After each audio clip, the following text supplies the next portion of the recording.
पर्यटकांची एक चूक त्यांना किती महागात पडू शकते आपण या व्हायरल झालेल्या व्हिडिओमध्ये पाहणार आहोत।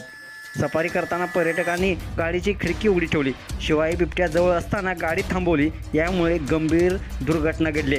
सध्याचा हा व्हिडिओ सोशल मीडियावरती चांगलाच व्हायरल होत आहे। यामध्ये बिबट्याने एका 13 वर्षाच्या मुलावर हल्ला केलेला आहे। ही घटना बेंगळुरूच्या बन्नेरघट्टा बायोलॉजिकल पार्कमध्ये घडली असल्याचं सांगितलं जात आहे। 16 ऑगस्ट रोजी ही घटना घडलेली आहे। यावेळी पर्यटकांनी सफारी करताना गाडीची खिडकी उघडी ठेवली होती। यावेळी 13 वर्षाचा मुलगा गाडीतून बाहेर डोकावून पाहत होता। याचवेळी गाडीच्या बाजूने एक बिबट्या जात होता। बिबट्याला गाडीची खिडकी उघडी दिसताच तो गाडीच्या मागे धावू लागला आणि उड्या मारू लागला। यावेळी त्याने 13 वर्षाच्या मुलावर हल्ला देखील केला। मिळालेल्या माहितीनुसार मुलाच्या हातावर बिबट्यानं वार केला असून हा मुलगा गंभीररित्या जखमी झाला आहे।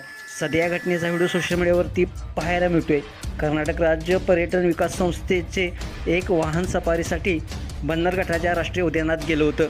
यावेळी जंगली सफारीचा आनंद घेताना ही घटना घडलेली आहे। व्हायरल झालेला हा व्हिडिओ इंडियन बॅकचोड नावाच्या एक अकाउंटवरून पोस्ट करण्यात आला असून लाखो लोकांनी हा व्हिडिओ पाहिला असून मुलाला रुग्णालयात दाखल करण्यात आला असून त्याच्यावर उपचार करण्यात आला असून त्याची प्रकृती आता स्थिर आहे। तर नेटकऱ्यांनी विविध अशा प्रतिक्रिया व्यक्त करताना म्हटलंय, निष्काळजीपणानं रडल्याचं म्हटलंय।